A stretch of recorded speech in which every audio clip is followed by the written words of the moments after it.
1st of December 2020. At 9:13 at night local time, a routine Airbus A330 flew from Congo to Paris, carrying 136 passengers and 13 crew members who were excited for the new year. Everyone was exchanging smiles, hugs, best wishes, making plans, setting New Year's resolutions, and creating wish lists. But everything went out the window when something terrible happened on the flight. And no one was sure if they would even make it to the end of the year alive. And honestly, at one point, the plane should have caught fire, and everyone inside could have been burning alive. But defying logic, reasoning, and physics, that didn't happen. Everyone aboard the flight not only lived to see another new year, but also walked away with a new life. This is the unbelievable survival story of Air France 736, which seemed to create the perfect setup for disaster, yet survived by what can only be described as a miracle.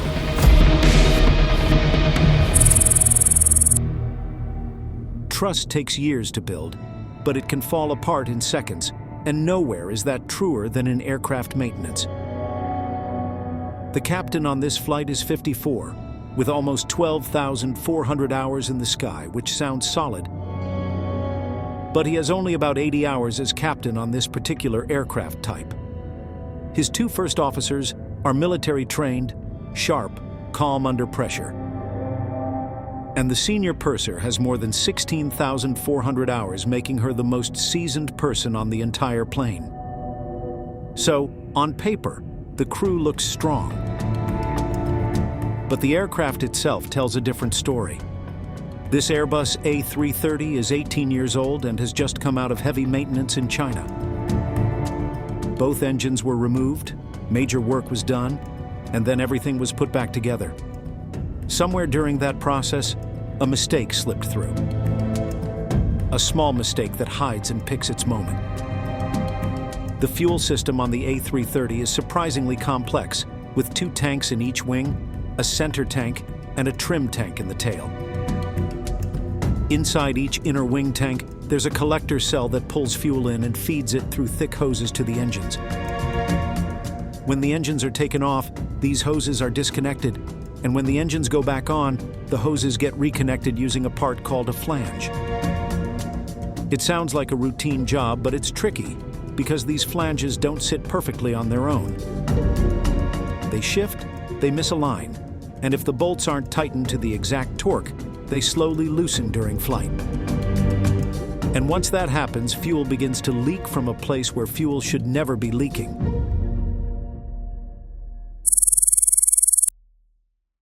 Airbus actually knew about this issue for almost 5 years, but fixing it wasn't mandatory. And that's where the whole mess begins. Back in 2015, they redesigned this small part called the flange, made it slimmer, easier to install, and a lot harder to get wrong. But here's the tricky part. Swapping out the older ones was totally optional. So maintenance teams all over the world just kept using whatever stock they already had, including the older, riskier ones, and that's exactly what ended up on this aircraft. Now the fuel system has its own mind. It's run by a computer called the FCMC, and it pretty much handles everything by itself. Once the plane climbs past flight level 255, it starts shifting fuel from the inner tanks to the trim tank in the tail. So the aircraft stays balanced, and on the way down, it sends the fuel back again. The pilots don't really manage this part. They don't need to. But they do have one emergency override, and that's the engine master switch. If they flip it to off, the valves shut instantly, and that engine stops receiving fuel. Keep that in mind because it becomes important later. So at 9:13 at night, the first officer pushes the thrust levers forward. The Airbus starts rolling down the runway at Brazzaville, Republic of Congo. Heading to Paris Charles de Gaulle Airport. It picks up speed, lifts off, the gear comes up, the flaps start retracting, and everything looks completely normal. But inside the left engine, things are already going wrong. During maintenance, the main fuel hose wasn't seated the way it should have been, Somehow it held together for 6 flights, 6 takeoffs, 6 landings, just barely. But tonight, the flange shifts, the bolts loosen, and high-pressure fuel begins spraying out. There's a small drain meant to catch minor leaks, but this is way beyond minor, and the crew has absolutely no idea that their aircraft is now bleeding fuel straight into the night sky. The scariest emergencies usually start in the quietest way. Hidden from every instrument, every warning light, every gauge you trust.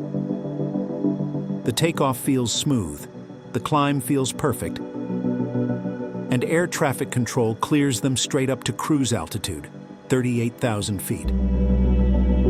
The captain settles in, the first officers keep an eye on the panels, and everything looks normal. At least, that's what the screens are saying. But behind those screens, fuel is pouring out at a shocking rate. And the drain system doesn't stand a chance. It's splashing over engine parts that run at temperatures no human could stand. And the only thing missing is just a little oxygen. Give it that tiny bit, and the whole engine housing turns into a bomb waiting to go off. Once they level off, the captain starts his usual cruise checks, the same routine he's done for years. He compares how much fuel the aircraft should have burned with how much is actually left. Pilots do this every half hour just to make sure the numbers line up and nothing strange is happening. And that's when he spots it. 1.4 tons of fuel is simply missing. He stares at the display, tries the math again because 1.4 tons doesn't simply disappear into thin air. And here's where the first mistake slips in. The captain doesn't panic. He's seen weird numbers right after a climb before. Everyone has. Those top-of-climb checks are famous for being unreliable. Level-off delays, reroutes, and weather changes all skew the burn rate. Except tonight, there were none of those. They climbed straight up with no interruptions at all. So the question should have been obvious. If nothing changed, then where did all that fuel go? But instead of assuming the worst, he convinces himself that the fuel is just stuck somewhere in the transfer lines. A harmless little quirk of the system. In reality, it's spraying out into the freezing air behind them, leaving a trail no one can see and warning signs no instrument is picking up.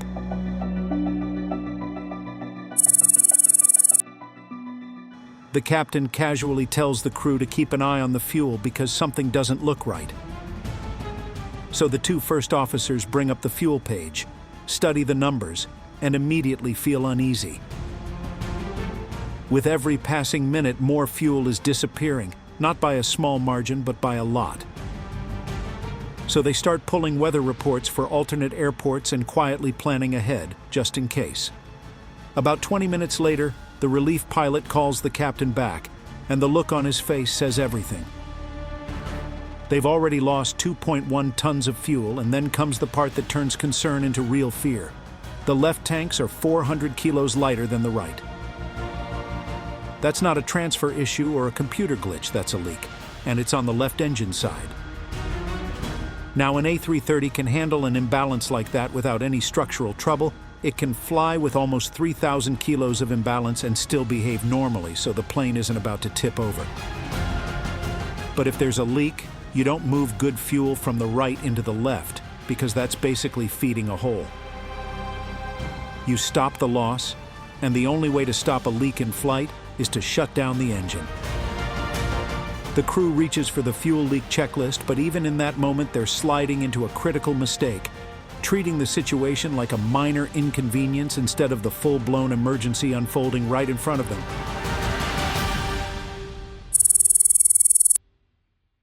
At this point, the crew reaches for the quick reference handbook instead of relying on the ECAM, because they know the ECAM won't flag a fuel leak until the situation turns serious, and they want to stay ahead of it.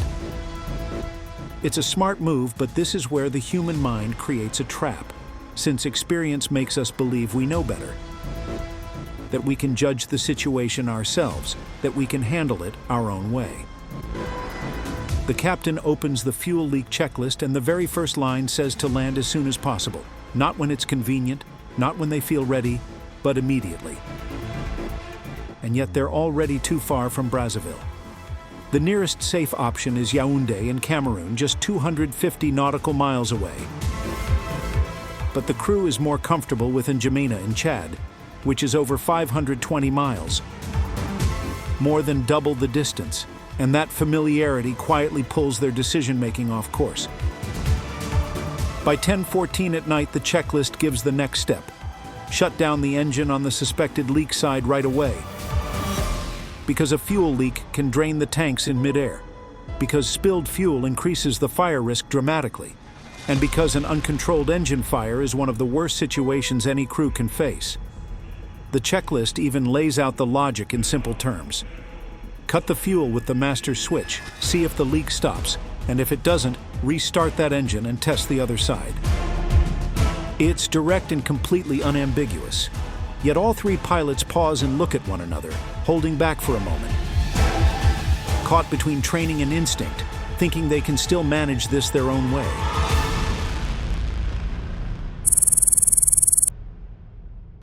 The most dangerous words in aviation are, "We don't think it's that serious," and that's exactly what creeps in here. Because the crew looks at the fuel gauges and tells themselves they still have plenty. They glance at the map and see alternate airports and feel like they have options. And the idea of shutting an engine down at 38,000 feet brings a drop in altitude, a shorter range, and a long list of problems they'd rather not deal with. They wanted control and leaned on Air France's culture of creativity. But that same instinct turned dangerous when things went wrong. While all this is happening, the left engine is in far worse shape than they imagined.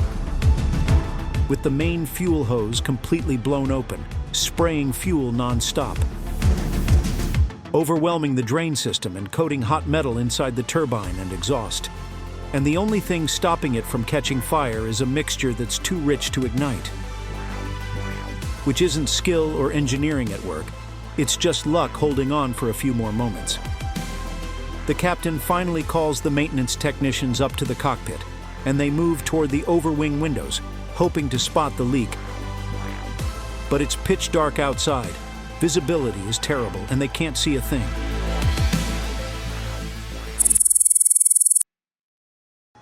When you can't see the danger, your mind quietly tells you it isn't really there. And while everyone is staring into darkness, the captain is already pulling weather reports for 3 different airports. Yaoundé, Libreville, N'Djamena, all technically workable, which pushes him into that calm mental zone where he starts weighing options, running numbers, trusting logic. The problem is, the logic is built on the wrong starting point. Because if he had followed the checklist, the whole decision would have been simple. Shut the engine, divert to the nearest suitable airport, end of story. But he's convinced they have time, convinced they have fuel, convinced the real issue isn't the leak itself but the idea of flying on one engine, and that's where priorities slip. By 10:26, the debate begins. Yaoundé or N'Djamena. And since the aircraft is already heading north, every passing second pulls them closer to N'Djamena and pushes them further from Yaoundé, so the choice starts to feel obvious. By 10:32, they're on the phone with Air France Operations Control, explaining that they've lost too much fuel to continue to Paris and are diverting to N'Djamena. And Ops signs off without fuss. Then something subtle but telling happens. The senior purser steps into the cockpit, gets the captain's briefing. There's a fuel leak, they're diverting, landing should be normal, nothing special expected. And she listens, nods, steps out, and quietly begins preparing the cabin for evacuation. Because with 16,400 hours behind her, she knows one thing pilots rarely say out loud during an emergency. When they insist everything is fine, that's exactly when you get ready for the worst.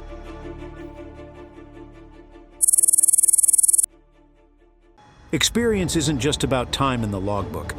It's that instinct you get when something feels off even before anyone says a word.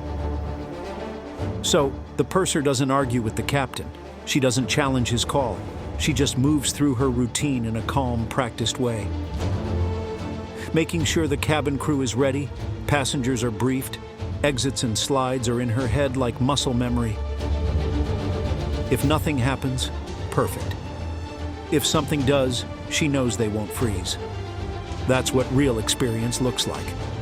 While all this is happening, the aircraft keeps heading north until it hits the equal time point, where Yaoundé and N'Djamena are now the same distance away. From that moment on, N'Djamena is the smarter diversion. But the captain keeps circling back to his theory that both engines should stay running until the fuel drops below 5,000 kilos, because he believes it lowers the chance of a sudden flameout. It sounds neat in his head, but it doesn't line up with the checklist, which told them to shut one engine down an hour earlier. They're drifting away from procedure and leaning on instinct, and it's dangerous. Here's the twist. They're supposed to use a model called FORDEC, which guides them through the facts, the options, the risks, the decision, the action, and the check. The rule is simple. The least experienced pilot speaks first, because they're the ones most likely to see something fresh. But that never happens. The captain takes over the whole thing, asks his own questions, answers them himself, and the other two just fall in line.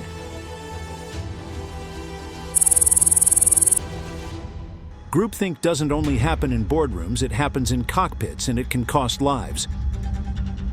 The captain calls N'Djamena control, reports the fuel leak, declares a mayday, and gets clearance to divert. As they descend, an ECAM alert appears. Fuel F, used/FOB disagree. The computer has confirmed the leak. It pulls up the fuel leak checklist, and step 1 is clear. Shut down the leaking engine. But again, the captain ignores it. He assumes the handbook already covered everything and sticks to his own plan. The relief pilot asks when they're shutting down engine 1, but the captain says not yet. The relief pilot checks the NOTAMs and finds a serious issue. Runway 05 is under construction. The far end is dug up. The runway is shorter and the instrument landing system is offline. They can still land, but the GPS approach was built for the full length, so it might give wrong guidance. The controller suggests runway 23 instead, and the captain agrees without consulting his crew. But runway 23 has its own problem, one that isn't written anywhere, and the captain is about to underestimate it.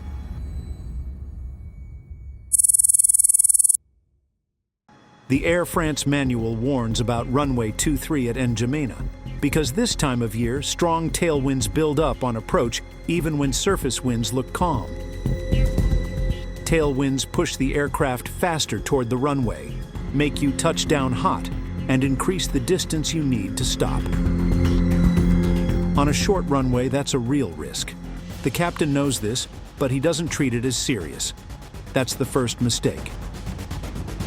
The second comes when he tells the crew to keep the left engine running until they exit the runway, still not shutting it down, still skipping the checklist.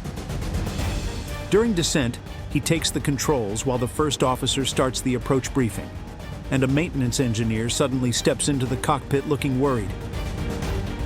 He says he saw a clear streak of fuel running under the left engine's exhaust nozzle. This is not a sensor issue or a fuel transfer quirk. This is actual fuel leaking from a running engine. The captain thanks him and says it won't change the plan. Fuel leaking during descent only gets worse with configuration changes, flap deployment, and shifting airflow. And in 2013, an Airbus A330 had a similar leak. The crew didn't shut the engine down, and the leaking fuel ignited into a major fire during descent.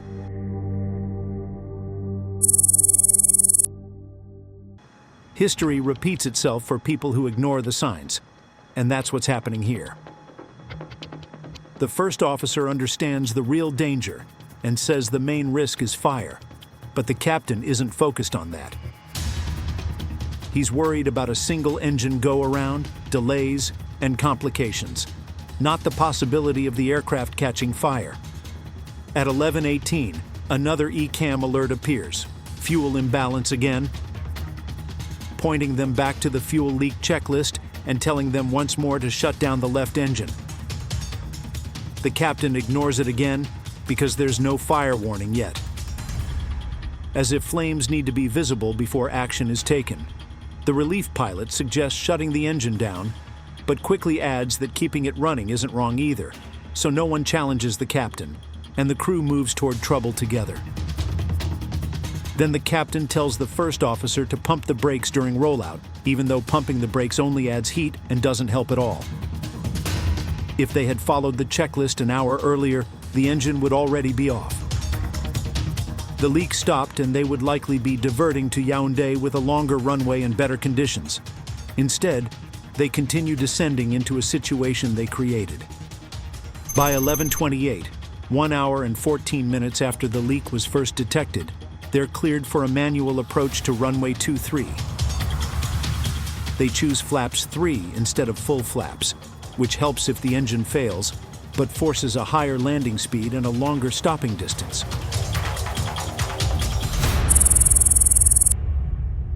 When you stack bad decisions, physics settles the score.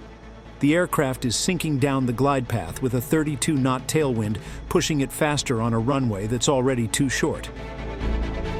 Later analysis shows they need more distance than N'Djamena can offer, even in perfect conditions. Airbus jets use RAWROPS, a system that constantly checks if the aircraft can stop. If it can't, it alerts the crew. As they pass 1,000 feet, the tailwind finally drops below 10 knots, and it briefly looks possible. At 11:34, they touch down about 550 meters in, already late, still at 150 knots. RAWROPS triggers max braking. The first officer overrides the auto brake and goes full manual. The brake discs take a massive hit and heat up fast. Fuel is still leaking from the left engine, spreading under the gear, and those overheated discs are now glowing at 300 degrees. There's a moment in every near disaster when survival hangs on seconds. The plane stops right at the runway's end. The brakes are already at 300 degrees and rising. The relief pilot says they should shut down the left engine, but the captain refuses because he needs power to turn off the runway. He asks ground control if they see any fuel on the ground. They say no, mostly because it's dark and the fuel is turning into vapor. Then the captain makes the worst decision of the entire flight. He pushes the leaking engine past 40% thrust to complete the turn. Fuel is spilling out. The brakes are red hot. The exhaust is blasting straight over it. This should be the point where everything goes wrong. Fuel hitting those brakes would ignite at once. A fireball would form under the wing. The exhaust would drive the flames sideways. The wheel well would heat up, lines would melt, tires would swell and burst, debris would fly, and the fire would reach the wing tanks. The whole left side of the aircraft should be burning. But miraculously, none of that happens.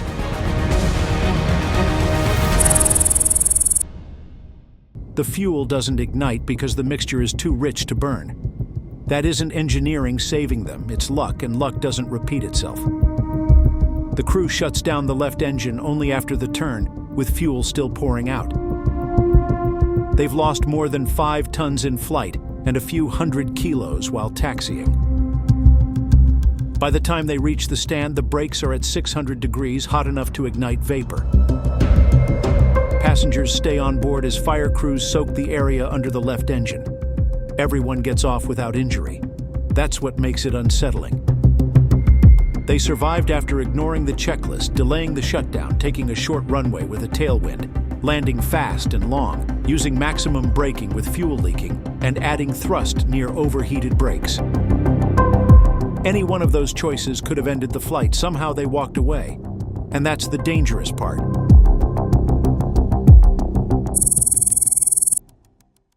When you walk away from a disaster you caused, it doesn't mean you were skilled. It means you were lucky, and luck doesn't last.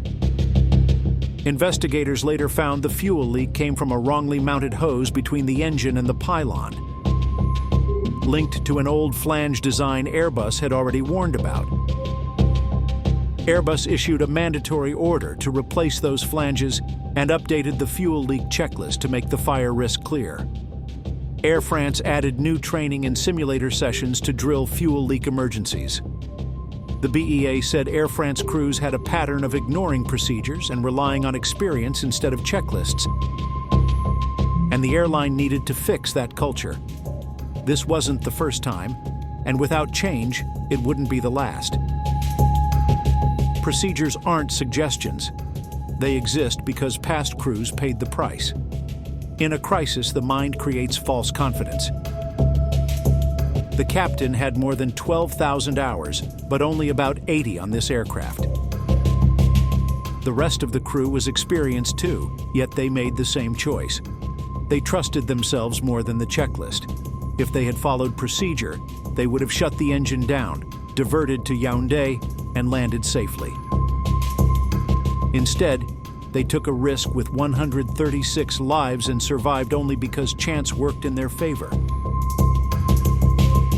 So ask yourself this: if 3 experienced pilots can ignore procedures this badly, what stops it from happening again?